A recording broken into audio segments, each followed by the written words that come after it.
یہ دنیا کے وسائل اپنے فائدے کے لیے لوٹ لیتے ہیں، غلام بنا لیتے ہیں، زمین زادوں کی مرضی کے بغیر ان کی زمین بانٹ دیتے ہیں، بولنے والوں سے ان کی زبانیں چھین لیتے ہیں، چلتا سسٹم گرا دیتے ہیں۔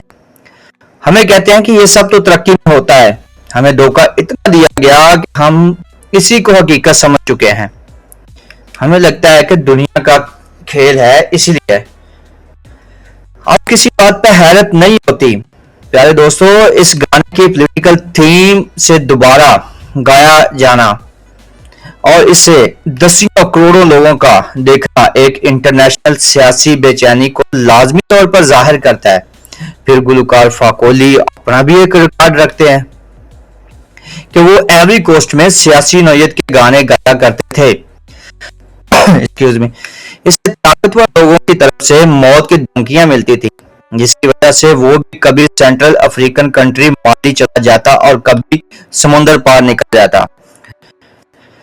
شروع میں یہ صرف افریقہ کی حد تک تھا، لیکن اب اپنے اس گانے سے یہ انٹرنیشنل فنامن بن رہا ہے، کیونکہ دنیا کا موجودہ ورلڈ ڈس آرڈر بہت خطرناک اور وحشتناک انداز میں پھیلتا ہی چلا جا رہا ہے۔ Democratic values, equality, freedom of speech جیسے فنڈامنٹل پرنسپل کو ویسٹرن پاور نے بے دردی سے امتیازی طور پر ڈسکرمنیٹی صرف اپنی طاقت بڑھانے کے لیے استعمال کیا ہے، جس کی وجہ سے نہ صرف یہ ڈی ویلیو ہوئے ہیں بلکہ وہ پروسیس بھی ڈی ویلیو ہو گیا ہے جن کی مدد سے ان انسانی اصولوں کو اپلائی کرنا تھا، یعنی انٹرنیشنل فائنینشل اور پیس سسٹم کولیپس کر گیا۔ ایک ڈس آرڈر واضح نظر آ رہا ہے کہ یوکرین، غزہ، سوڈان اور ساؤتھ چائنا سی سے افغانستان، جہاں سے دہشت گردوں کی ری گروپنگ ہو رہی ہے، اور یہ سپیس 2-3 ورلڈ آرڈر نے خود ہی پیدا کی ہے۔ اس انٹرنیشنل ڈس آرڈر کو کیوس اور اپنے مفاد میں ایک آرڈر دینے کے لیے کاؤنٹر پاورز چین اور روس متحرک ہیں۔ چائنیز پریزیڈنٹ شی جن پنگ اور رشین پریزیڈنٹ ولادیمیر پوٹن اس متبادل آرڈر کی تیاری برسوں سے کر رہے تھے۔ اس ویڈیو میں ہم آپ کو یہی بتائیں گے، جس میں شی جن پنگ نے کہا تھا کہ ہم ایک ایسے دور سے گزر رہے ہیں جس میں وہ تبدیلیاں آ رہی ہیں جو صدیوں میں ایک بار آتی ہیں، اور ہم دونوں انہی ڈرائیو کر رہے ہیں۔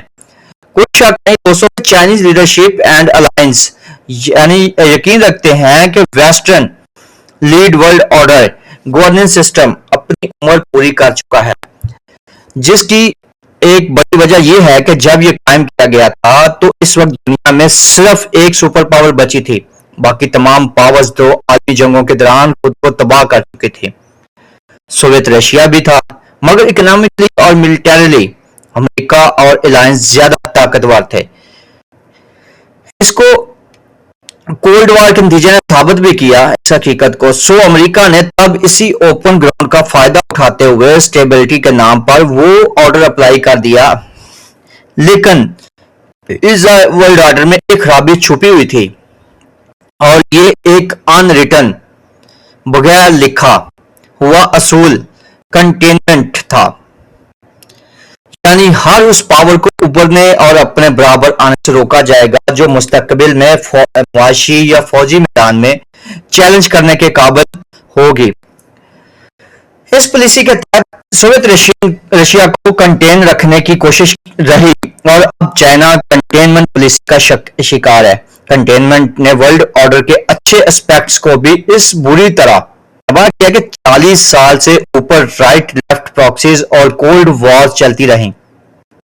کئی جنگیں ہوئیں، کورین وار، ویتنام وار، افغان وار، فلسطینی جنوسائیڈ، یوکرین وار، عراق پر حملہ، لیبیا پر حملہ وغیرہ وغیرہ۔ یہ سب وہ سامنے تھے جو کسی نہ کسی طرح اسی کنٹینمنٹ پالیسی کی وجہ سے ہو رہے تھے۔ کہیں امریکن الائنس سے رشیا یا چین کو انہی کے ریجن میں کنٹین کرنے کے لیے جنگیں چھیڑ دیں، اور کبھی مڈل ایسٹ یا افریقہ میں اپنے آکوپائز الائی کو پاورفل رکھنے کے لیے باقیوں پر بمباری شروع کر دی۔ یہ پالیسی اسی سال 80 سال بعد اتنا بڑا کیوس پیدا کر چکی ہے کہ اب ہر معاملہ صدیوں پیچھے تک الجھا ہوا لگتا ہے۔ حالانکہ آج کے ہارڈ میجر کانفلکٹس فرسٹ اور سیکنڈ ورلڈ وار میں برطانیہ، فرانس اور امریکہ بندر پانٹ نے پیدا کیے۔ اسی الجھاؤ کو سامنے رکھتے ہوئے کوئی اور سرا نظر دکھائی نہ دینے کی حالت میں چائنیز اور الائنس کو یقین ہے کہ امریکن لیگ ورلڈ آرڈر اب وہ نہیں چل سکتا۔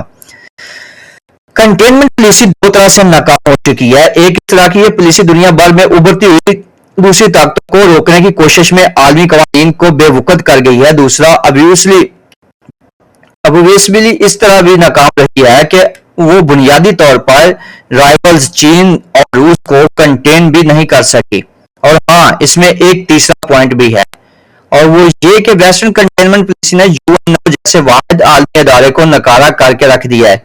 ڈیموکریسی اور ہیومن رائٹس وہ بنیاد ہیں جس پر ورلڈ سسٹم کی بنیاد رکھی گئی تھی، لیکن اب اس ادارے کی سب سے طاقتور باڈی سیکیورٹی کونسل میں ڈیموکریٹ پرنسپلز کو سرے سے مسترد کر دیا گیا، ایک ویٹو پاور سے جو دنیا کے 193 ممالک میں سے صرف 5 امریکہ، برطانیہ، رشیا، فرانس اور چین کے پاس ہے۔ وہ اگر چین کو نکال دیا جائے تو باقی چاروں ممالک دنیا کی کل آبادی کا صرف 7 سے 8% بنتے ہیں۔ ہاں، اگر چین کو شامل بھی کر لیا جائے تو بھی یہ دنیا کی 25% آبادی ہی بنتی ہے۔ لیکن یونائٹڈ نیشن سیکیورٹی کونسل کا قانون یہ ہے کہ کوئی بھی ملک کسی بھی رسمی ایکسپلینیشن کے ساتھ ویٹو کر سکتا ہے، خواہ باقی ممالک وہ وضاحت قبول کریں یا نہ کریں۔ یعنی اگر امریکہ کو ایک بات پسند نہیں آئی تو وہ دنیا کے 96% آبادی کے تمام ممالک کی متفقہ رائے کو ویٹو کر کے ایکشن روک دے گا۔ 4.25% 95% سے زیادہ بھاری ہوگا۔ یہ ہے ایگزسٹنٹ ورلڈ سسٹم۔ اس طرح ایک اور ناممکن سی صورتحال بھی سوچیں، وہ یوں کہ اگر سیکیورٹی کونسل کے تمام مستقل رکن کسی فیصلے پر متفق ہو جائیں تو وہ فیصلہ انٹرنیشنل لا میں لازم ہو جاتا ہے۔ حالانکہ یہ 5 ممالک دنیا کی صرف تقریباً 25% آبادی کی نمائندگی کرتے ہیں، باقی 75% کی نہیں۔ افریقہ، گلوبل ساؤتھ، ایسٹرن ایشیا اور ساؤتھ امریکہ جیسے بڑے خطوں کو تو کوئی مشترکہ آواز ہی نہیں۔ مزید یہ کہ برطانیہ جیسا ملک جو دنیا کے 1% سے بھی کم آبادی کا نمائندہ ہے، اگر جنرل اسمبلی کے متفقہ رائے میں سے اختلاف کر دے تو اس کی ایک ویٹو سے پورا فیصلہ ہی رک جاتا ہے۔ یعنی ہائپوتھیٹیکلی ورلڈ آرڈر میں 99% آبادی کے نمائندوں کو 1% سے بھی کم آبادی کا نمائندہ جو ملک ہے وہ ان کی رائے کو مسترد کر دے گا۔ کیسا ہے نا؟ انٹرنیشنل لا کی وہ غیر جمہوری خامی ہے جسے وہی طاقتیں چلا رہی ہیں جو خود کو ڈیموکریٹک ویلیوز کی علمبردار کہتی ہیں۔ حیرت انگیز طور پر اسی جمہوری نظام کا متبادل دینے کا بیڑا اب ایک نان ڈیموکریٹک غیر جمہوری سنگل پارٹی اسٹیٹ چین نے اٹھایا ہے۔ چائنیز پریزیڈنٹ شی جن پنگ نے اسی سال ستمبر میں ہونے والی SCO پلس اجلاس میں نئے گلوبل گورننگ سسٹم کے خط و خال تفصیل سے پیش کیے۔ چین کے تاریخی ساحلی شہر تیانجن میں ہونے والے اس اجلاس میں اقوام متحدہ کے جنرل سیکرٹری انطونیو گوتریز بھی شریک تھے۔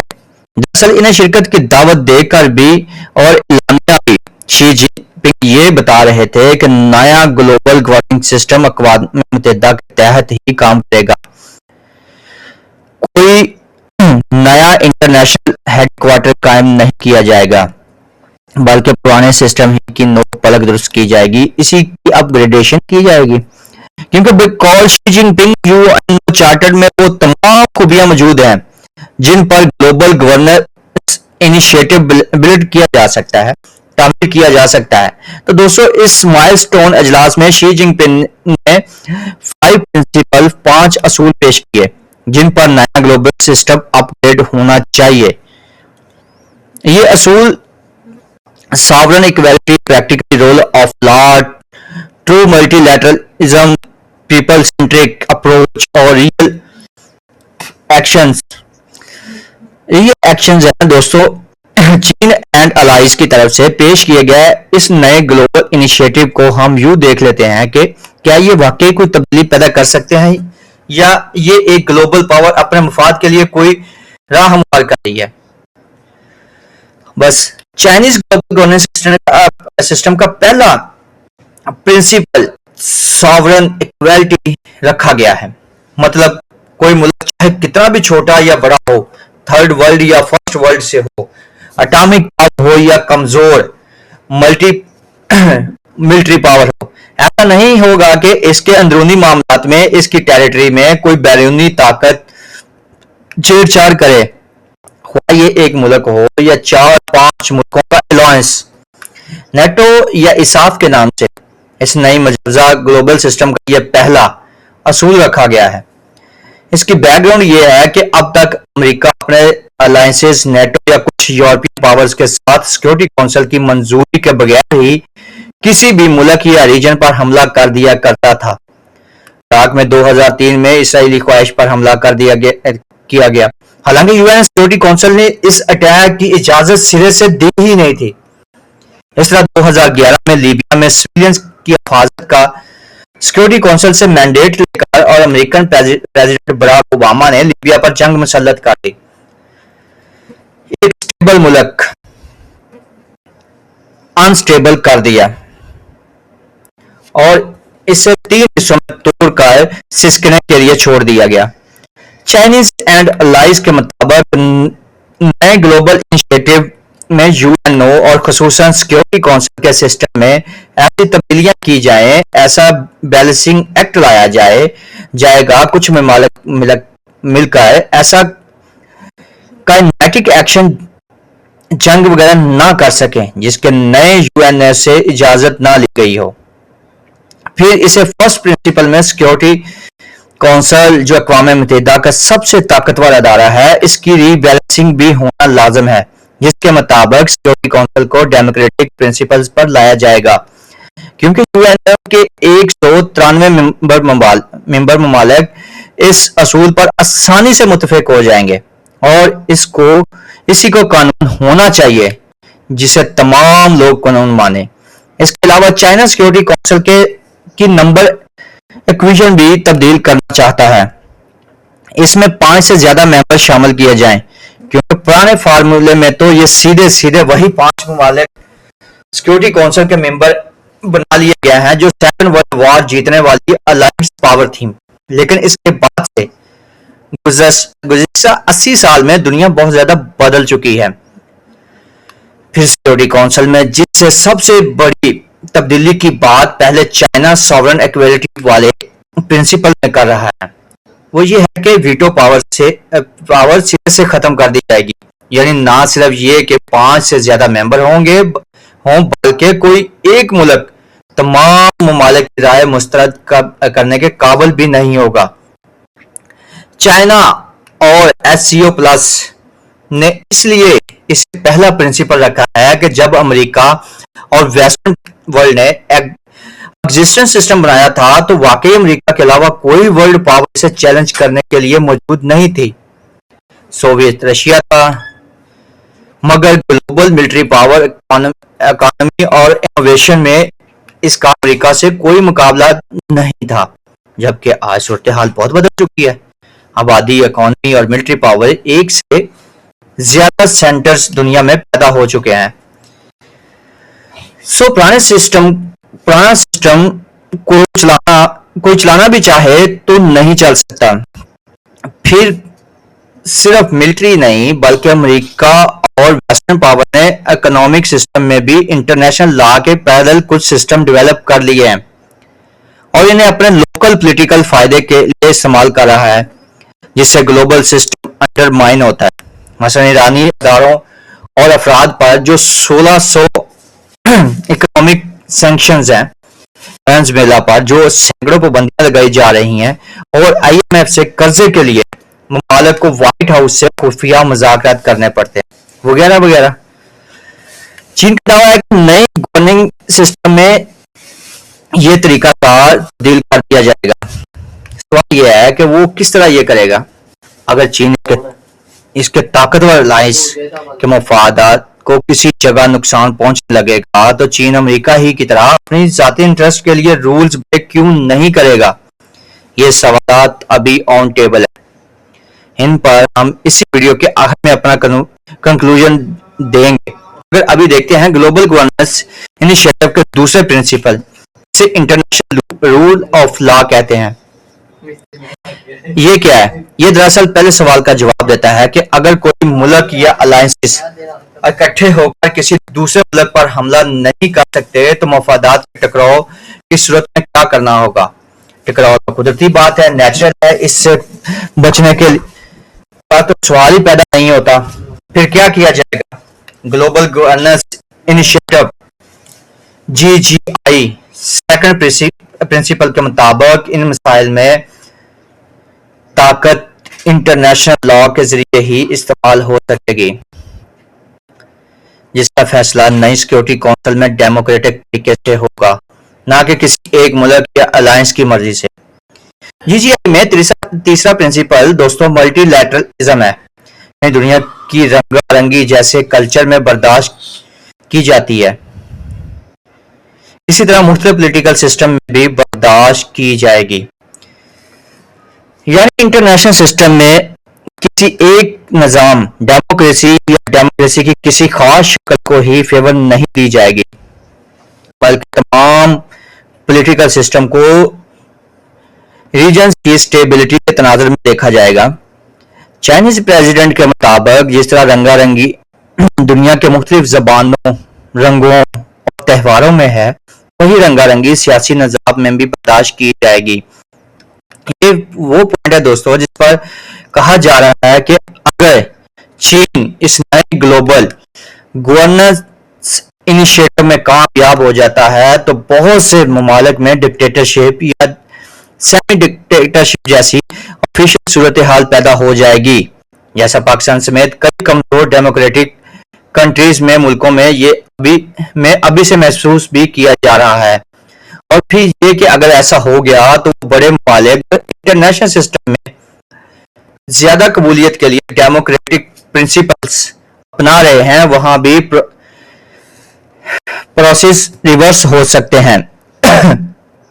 پاکستان میں جو کانسٹیٹیوشنل تبدیلیاں ابھی کی گئی حالیہ یہ ماضی قریب میں، جن پر ملک کے اندر اور باہر کافی تنقید ہوئی، انہیں بھی اسی اینگل سے دیکھا جا رہا ہے کہ بدلتے ہوئے گلوبل سسٹم میں پاکستانی طاقتور ایلیٹ ابھی سے خود کو ری ایڈجسٹ کر رہی ہے. تو خیر، new proposed global governance system کے مطابق چوتھا پرنسپل پیپل سینٹرک اپروچ ہے. کیا اس کا یہ مطلب ہے کہ اس وقت گلوبل سسٹم جیسا تیسا بھی ہے یہ پیپل سینٹرک نہیں ہے؟ دوستو دراصل چین کی اس سے مراد یہ ہے کہ موجودہ سسٹم میں عام انسانوں کی پولیٹیکل فریڈمز پر زیادہ زور دیا جاتا ہے لیکن ان کی ترقی پر فوکس کم ہے. جیسا کہ پوچھا جاتا ہے کہ شمالی کوریا میں لوگوں کو آزادانہ رائے دینے کی آزادی کیوں نہیں ہے، چین میں اور سعودی عرب میں احتجاج کیوں نہیں ہو سکتے، کسی ملک میں اقلیتوں کو نمائندگی کتنی دی گئی ہے. ایسے ایشوز زیادہ انٹرنیشنل فورمز پر بحث کا باعث بنتے ہیں. چائنیز GGI کے پیپل سینٹرک ماڈل کی ڈیٹیلز کے مطابق پیپلز ڈیولپمنٹ بنیادی موضوع ہوگا، پولیٹیکل فریڈم اس کے بعد آئے گی. توجہ اس بات پر زیادہ ہوگی کہ صاف پانی کتنا ملتا ہے اور اس سال کس ملک نے کتنے غریبوں کو غربت کی دلدل سے نکالا ہے، کتنی جابز پیدا کی گئی ہیں اور آٹے دال کا بھاؤ کیا رہا ہے.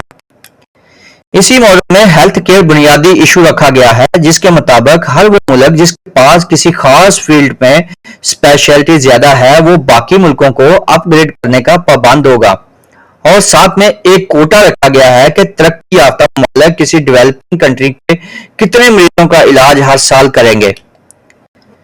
چائنا اس ماڈل کو ویسے افریقہ اور سینٹرل ایشیا میں اپنے تعاون سے پھیلا بھی رہا ہے.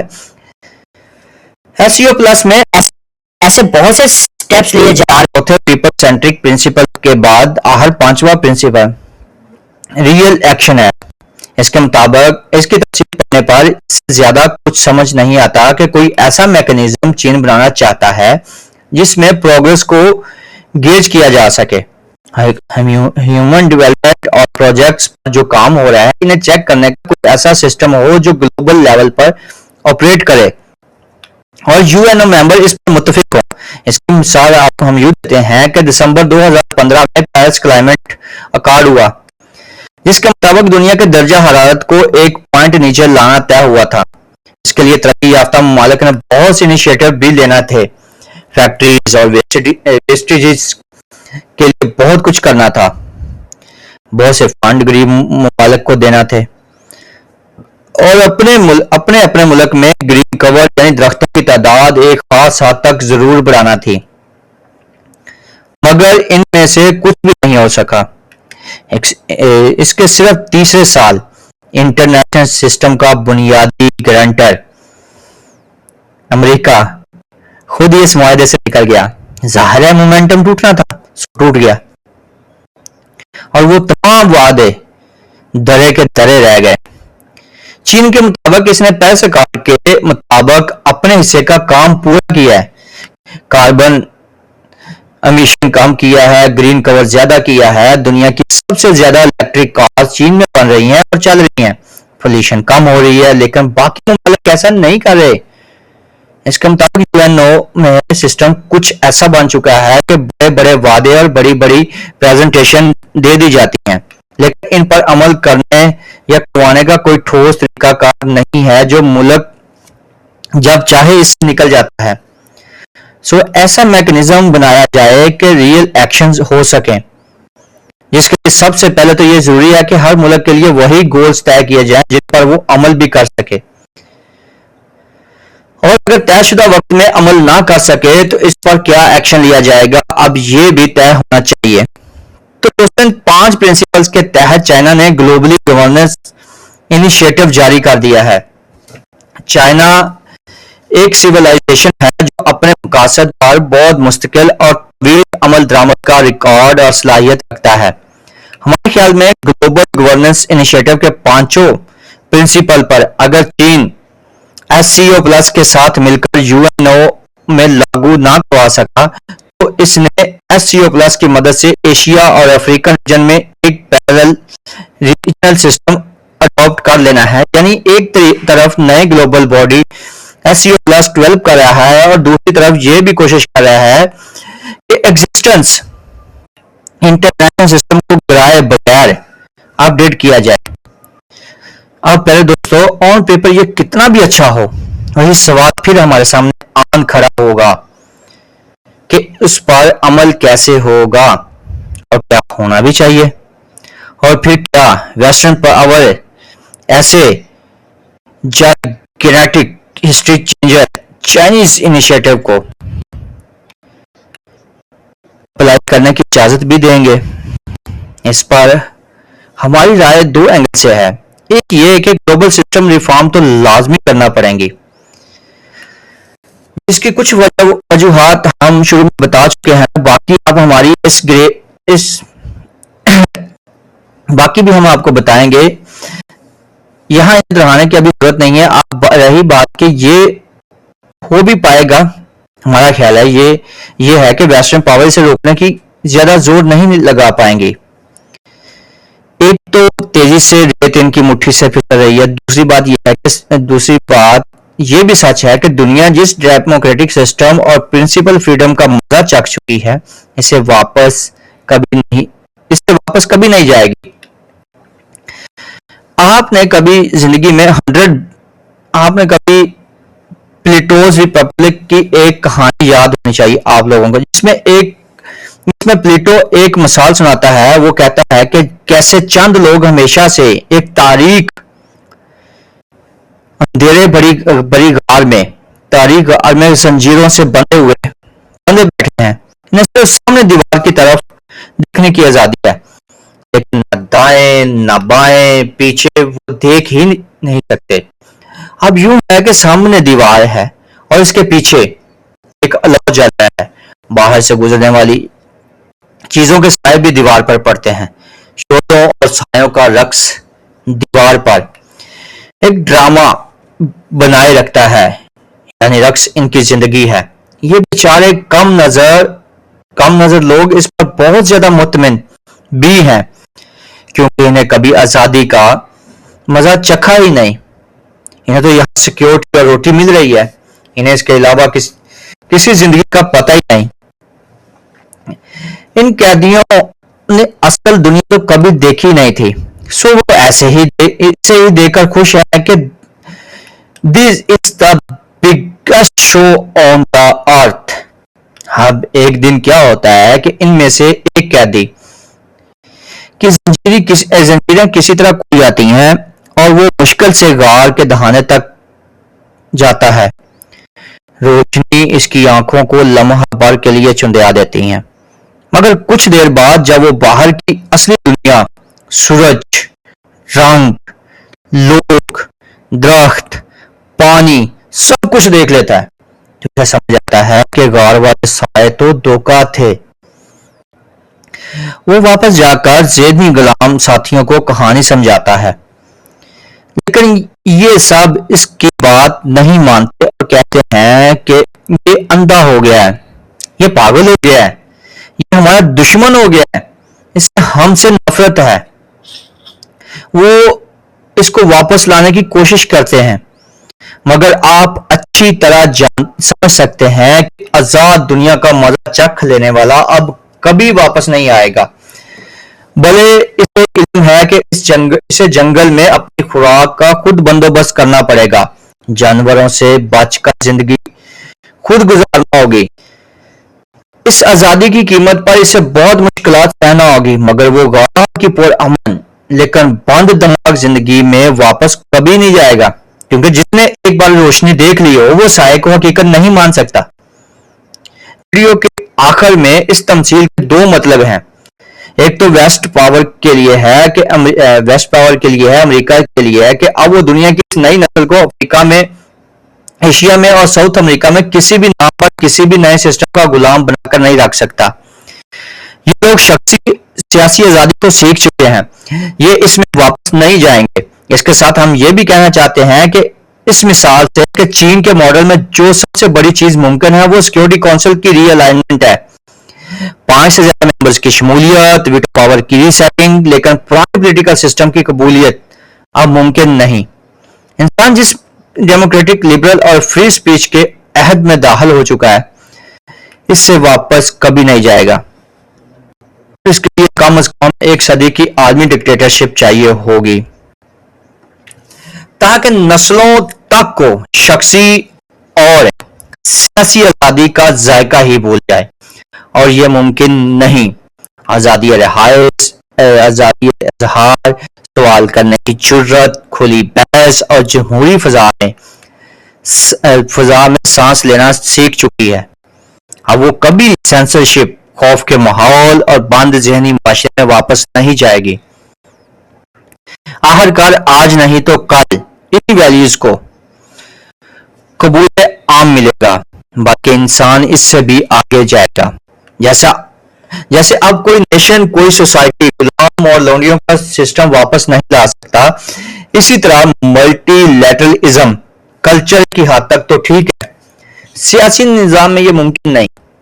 آپ دیکھیے گا چین، مڈل ایسٹ اور ممالک پاکستان، نیوکلینسٹ پاور میں بہت سے فلاڈ ڈیموکریسیز بھی آخرکار آئیڈیل کے طور پر بھی اس لبرل ڈیموکریسی کی طرف بڑھیں گے جہاں شخصی اور سیاسی آزادیاں ہوتی ہیں۔ امریکہ بھی، جسے پریزیڈنٹ ڈونلڈ ٹرمپ ایک رائٹ ونگ تھیوکریٹک اسٹیٹ جیسا بنانے کی کوشش کر رہے ہیں، وہ بھی کامیاب نہیں ہوں گے۔ امریکہ اپنی بنیادی لبرٹی اینڈ ایکویٹی پرنسپل کی طرف پہلے سے زیادہ جھک جائے گا، بل آف رائٹس کی طرف جائے گا۔ یاد رکھیں، ایک بار انسانیت غار سے باہر جا کر کھلی فضا کا مزہ چکھ لے تو دوبارہ دیوار کے سائے کو حقیقت نہیں سمجھ سکتی، پھر چاہے باہر آزاد رہنے میں کتنا ہی خطرہ کیوں نہ ہو۔ دوستو، ہم نے اس ویڈیو میں چین، امریکہ اور روس کے درمیان ایک گیم کا ذکر کیا تھا۔ ایک عظیم خفیہ لڑائی کا ذکر کیا. یہ پوری کہانی ہم آپ کو انشاءاللہ آنے والے وقتوں میں ایک مکمل ڈاکومنٹری میں دکھائیں گے. ٹھیک ہے، یہ تھی ہماری آج کی ویڈیو جو چائنا اپنی نیا ورلڈ آرڈر دنیا میں لاگو کرنا چاہ رہا ہے. تو دوستو، آپ کو یہ ہماری ویڈیو کیسی لگی؟ اس میں آپ کچھ پوچھنا چاہیں، کچھ بتانا چاہیں، کچھ ہماری اصلاح کرنا چاہیں تو پلیز ہمیں کامنٹس میں ضرور بتائیے گا. آپ کو ہماری ویڈیو کیسی لگی؟ اس کو لائک کیجئے گا، شیئر کیجئے گا اپنے دوستوں کے ساتھ، اور ہمارے چینلز کو سبسکرائب کیجئے گا. تو ملتے ہیں ہم ایک نئی ویڈیو کے ساتھ، تب تک ہمیں اجازت دیجیے. اللہ حافظ.